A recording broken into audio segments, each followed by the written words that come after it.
இதுதான் உங்களுடைய கடைசி வாய்ப்பு. பிஜிடிஆர்பி அப்ளிகேஷனை நீங்கள் இன்னும் ஃபில் பண்ணல அப்படின்னாக்கா, இந்த லாஸ்ட் ஒரு ஆப்பர்ச்சுனிட்டியை நீங்கள் கிராப் பண்ணிக்கோங்க. பிஜிடிஆர்பியிலேருந்து ஒரு லேட்டஸ்ட் அப்டேட் நமக்கு வந்து பார்த்தினாக்கா கிடைச்சிருக்கு. ஸோ அந்த லேட்டஸ்ட் அப்டேட் என்ன, அதில் என்னென்ன டீட்டெயில்ஸ் அவங்க கொடுத்துருக்குறாங்க, இது வேற நீங்கள் பிஜிடிஆர்பிக்கு அப்ளை பண்ணல அப்படின்னாக்கா நீங்கள் என்ன பண்ணணும் அப்படின்றத இந்த வீடியோவில் நம்ம பார்க்கலாம். ஸோ பிஜிடிஆர்பியிலேருந்து நமக்கு லேட்டஸ்ட்டாக ஒரு நோட்டிஃபிகேஷன் ஒன்று கிடைச்சிருக்கு. ஸோ அந்த லேட்டஸ்ட் நோட்டிஃபிகேஷனில் the press news edit option for online application, ஓகேவா? ஸோ அப்போது இதுவரை அப்ளை பண்ணாதவங்க இதுக்கப்புறம் அப்ளை பண்ண முடியுமா அப்படின்னாக்கா, நேத்தோட தேதி நம்மளுக்கு முடிஞ்சு போச்சு. சார், நான் வந்து லாஸ்ட் மினிட்ல தான் அப்ளை பண்ணேன், ரொம்ப எமர்ஜென்சி அப்டேட் பண்ணேன், நான் வந்து என்னோடய டாக்குமெண்ட்ஸ் எல்லாம் சரியாக கொடுத்தனான்னு எனக்கு தெரியல, என்ன மிஸ்டேக் பண்ணியிருக்கேன்னு எனக்கு தெரியல, லேட்டஸ்ட்டு கேரக்டர் சர்டிஃபிகேட் கேட்டிருந்தாங்க கெசட் ஆஃபீஸர்கிட்ட இருந்து, அது என்கிட்ட இல்லை, நான் பழசு ஒன்று தான் வச்சுருந்தேன், இப்போ நான் என்ன பண்ணுறது அப்படின்னு பல கேள்விகள் உங்கள் மனசில் இருக்கலாம். ஸோ அதுக்கெல்லாம் தீர்வாக தான் இப்போ நம்மளுக்கு பிஜிடிஆர்பி இணையதளத்தில் இந்த ஒரு புதிய அப்டேட் நம்மளுக்கு கொடுத்துருக்குறாங்க, ஓகேவா? ஸோ இப்போது அந்த அறிவிக்கை எண் 2/2005 அந்த ஜூலை 10th நம்மளுக்கு அப்ளை பண்ணுறதுக்கான ஆன்லைன் அப்ளிகேஷன்ஸ் இன்வைட் பண்ணாங்க. அண்ட் நேத்தோடைய that is to say 12th ஆகஸ்ட்லேருந்து மார்னிங் 5 o'clock அது முடிஞ்சு போச்சு. அதுக்கப்புறம் யாரும் வந்து பார்த்தீங்கன்னா இனிமேல் புதுசாக அப்ளை பண்ண முடியாது. ஒருவேளை டெட்லைனில் அப்ளை பண்ணிவிட்டு ஃபீஸ் என்னால் பே பண்ண முடியல, நான் ஃபீஸே கட்டல அப்படின்னு சொல்கிறவங்களுக்கும் இதுக்கப்புறம் வந்து ஒரு லாஸ்ட் சான்ஸ் இல்லை. நேற்று மார்னிங் பிஃபோர் 5 PM இல்லை அட் 5 PM அந்த பேமெண்ட்டை யார் முடித்தாங்களோ அந்த அப்ளிகேஷன்ஸ் மட்டும்தான் ஏற்றுக்கொள்ளப்படும். ஸோ இப்போது அவங்க கொடுத்துருக்கிற இன்ஸ்ட்ரக்ஷன் என்னென்னா, விண்ணப்பதாரர்கள் தங்களது இணையவழி விண்ணப்பத்தில் திருத்தம் மேற்கொள்ள அவகாசம் கோரியதின் அடிப்படையில் முதுகலை ஆசிரியர் பணியிடத்திற்கு விண்ணப்பித்து கட்டணம் செலுத்தியவர்கள் ஃபீஸ் பே பண்ணியிருக்கணும். தங்களின் விண்ணப்பத்தில் திருத்தம் மேற்கொள்ள விரும்பினால் 13 தட் இஸ் டு சே இன்னிலிருந்து 16/8/2025 மாலை 5 மணி வரை திருத்தம் செய்ய ஆசிரியர் தேர்வு வாரிய இணையதளத்தில் வழிவகை செய்யப்பட்டுள்ளது என தெரிவிக்கப்படுகிறது. மேலும் விண்ணப்பதாரர்கள் திருத்தங்கள் மேற்கொள்ளும் போது இங்கே கீழே அவங்க வந்து ஒரு ஃபாலோயிங் ஸ்டெப்ஸஸ் கொடுத்துருக்குறாங்க அண்ட் கண்டிஷன்ஸ் கொடுத்துருக்காங்க. ஸோ அதுபடி தான் நம்ம வந்து பண்ணணும். இணையவழி விண்ணப்பத்தை சமர்ப்பித்து தேர்வு கட்டணம் செலுத்திய விண்ணப்பதாரர்களை மட்டுமே தங்களின் விண்ணப்பத்தில் திருத்தம் செய்ய அனுமதிக்கப்படுவார். அப்போது நீங்கள் ஃபீஸ் பே பண்ணியிருந்துருக்கணும். அப்ளிகேஷனை ஃபஸ்ட்டு சிலர் முடிச்சிருந்துருப்பீங்க, ஃபீஸ் எப்போனாலும் பே பண்ணிக்கலாம்னு சொல்லி வெயிட் பண்ணியிருந்திருப்பீங்க, லாஸ்ட் மினிட்ல மறந்து இருந்தீங்க அப்படின்னாக்கா அந்த மாதிரியான கேண்டிடேட்ஸஸ் என்ன பண்ண முடியாது, அப்ளிகேஷனை போட முடியாது. விண்ணப்பதாரர்கள் தங்களது விருப்பங்களை திருத்தம் செய்து புதுப்பித்தவுடன் கடைசி பக்கத்தில் உள்ள சமர்ப்பி பொத்தானை அழுத்தி விண்ணப்பத்தில் செய்யப்பட்ட மாற்றங்களை உறுதி செய்ய வேண்டும். அவ்வாறு செய்யவில்லை எனில் செய்யப்பட்ட மாற்றங்கள் ஏற்றுக்கொள்ளப்பட மாட்டாது. இப்போது நீங்கள் வந்து எடிட் ஆப்ஷன் போகிறீங்க, கரெக்ஷன்ஸ் பண்ணிட்டீங்க, கரெக்ஷன்ஸ் பண்ணிவிட்டு ஃபைனலாக சப்மிஷன் நீங்கள் கொடுத்தா மட்டும்தான் அது வந்து கரெக்டட் அப்ளிகேஷனாக ஏற்றுக்கொள்ளப்படும். அப்படி இல்லாட்டி நீங்கள் ப்ரீவியஸாக நீங்கள் என்ன மாதிரி வந்து நீங்கள் மிஸ்டேக்ஸோடு அது இருந்துச்சோ அப்படியே தான் இருக்கும். கடைசியாக உள்ள சமர்ப்பி அதாவது ஃபைனல் சப்மிஷன் அந்த பொத்தானை அழுத்தி உறுதி செய்யவில்லை எனில் அன்னாரின் விண்ணப்பம் கணக்கில் ஏற்றுக்கொள்ளப்பட மாட்டாது, முந்தைய விவரங்கள் மட்டுமே பரிசீலிக்கப்படும். சிலர் நம்ம வந்து ரொம்ப கரெக்டாக போட்டிருப்போம், இருந்தாலும் நமக்குள்ள ஒரு டவுட் இருக்கும், நீங்கள் செக் பண்ணிக்கிறீங்க, எல்லாமே கரெக்டாக இருக்குது, ஓகேன்னு விட்டுடுறீங்க. இது நம்ம எடிட் பண்ண தேவையில்ல, எடிட் பண்ணால் திரும்ப மிஸ்டேக் ஆகிட போகுதுன்னு விட்டுடுறீங்க, அது பிரச்சனை இல்லை. ஒருவேளை மிஸ்டேக் பண்ணவங்க நீங்கள் பார்த்துட்டு ஃபைனல் சப்மிஷன்ன்றதை நீங்கள் கொடுக்காம விட்டுட்டீங்க அப்படின்னா, நீங்கள் மிஸ்டேக்கோட ஒரு அப்ளிகேஷன் வச்சுருக்கீங்க தெரியுமா, அதை தான் ஏற்றுப்பாங்க. விண்ணப்பதாரர்கள் மாற்றங்களை செய்து விண்ணப்பத்தை சமர்ப்பித்த பின் வேறு எந்த மாற்றமும் மேற்கொள்ள இயலாது. ஃபைனல் சப்மிஷன் ஒன்ஸ் தான். இப்போது 13ஆம் தேதி ஸ்டார்ட் பண்ணி 16ஆம் தேதி வரைக்கும் எடிட் ஆப்ஷன் இருக்குது அப்படின்னாக்கா 13, 14, 15, 16 இந்த ஒரு 4 டேஸஸ் நீங்கள் வந்துட்டு நம்ம எத்தனை வாட்டினாலும் எடிட் பண்ணிக்கலாம் அப்படின்ற ஒரு மனநிலையில் வரக்கூடாது.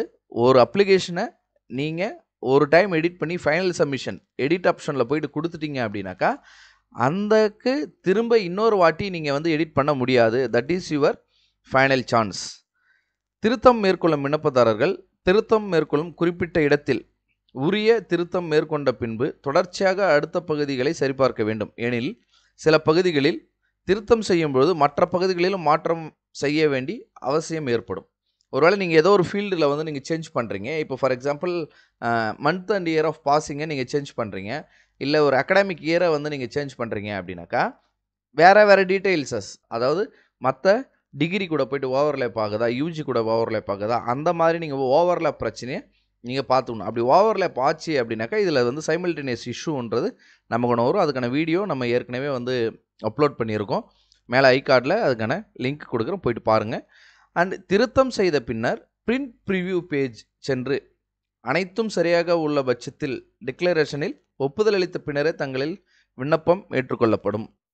அப்போ எடிட் ஆப்ஷன் போயிட்டீங்க, அந்த பிரிண்ட் ப்ரிவ்யூ பேஜ்னு ஒன்று வரும். அதில் ஃபைனலாக என்னோடய அப்ளிகேஷனில் நான் என்னென்ன டீட்டெயில்ஸ் கொடுத்துருக்குன்றது ஒன்று வரும். அதில் போயிட்டு நீங்கள் பார்த்துட்டு டிக்ளரேஷனில் above side information are correct to my knowledge அப்படின்ட்டு ஒன்று வரும் இல்லைங்களா, அந்த டிக்ளரேஷனை நீங்கள் கிளிக் பண்ணி சப்மிட் பண்ணால் தான் இதை ஏற்றுப்பாங்க. விண்ணப்பதாரர்கள் தங்கள் விண்ணப்பத்தில் எந்த ஒரு மாற்றமும் செய்யவில்லை எனில் முந்தைய தரவுகளே பரிசீலிக்கப்படும். நான் வந்து கரெக்டாக தான் பண்ணியிருக்கேன், எனக்கு எந்த டவுட்டும் இல்லை. ஏன்னா என்கிட்ட பிரிண்டட் வெர்ஷன் வந்து நான் ஆல்ரெடி அப்ளை பண்ணதில் எடுத்து வச்சுருக்கேன், எல்லா டீட்டெயிலும் கரெக்டாக இருக்குது. நான் வந்து சேஞ்ச் பண்ண விரும்பலை அப்படின்னு நீங்கள் நினச்சிங்க அப்படின்னாக்கா நீங்கள் எதுவுமே பண்ண வேண்டாம். ரைட்டா? விண்ணப்பதாரர்கள் கைபேசி எண், மின்னஞ்சல் முகவரி ஆகியவற்றில் மாற்றங்கள் செய்ய இயலாது. ஸோ மொபைல் நம்பர் வந்து ஃப்ரெண்டுது கொடுத்தேன், இல்லை இமெயில் ஐடியில் ஒரு மிஸ்டேக் பண்ணியிருந்தேன், இமெயில் ஐடி வேறு ஒருத்தவங்களுது. ஸோ இந்த 2 விஷயத்தில் எந்த ஒரு சேஞ்சஸும் நம்மளால் பண்ண முடியாது. இனம் மற்றும் மாற்றுத்திறனாளிகள் சார்ந்த விவரங்கள் திருத்தம் இருப்பின் விண்ணப்பதாரர் செலுத்திய கட்டண தொகையில் ஏற்படும் மாற்றங்களுக்கு விண்ணப்பதாரரே பொறுப்பாவார். ஃபார் எக்ஸாம்பிள், வேற ஒரு கம்யூனிகளுக்கு இப்போ ஒரு 600, 700, 800 ஃபீஸ் இருக்குது. இன்னொரு கம்யூனிகளுக்கு ஒரு 250 இல்லை 300, 350 இந்த மாதிரி ஏதோ ஒரு பேமெண்ட் இருக்குது. ஓகேவா? இப்போ ரிசர்வ் கம்யூனிட்டிஸுக்கு லெஸ்ஸர் அமௌண்ட் தேன் ஜென்ரல் கம்யூனிட்டிஸ்.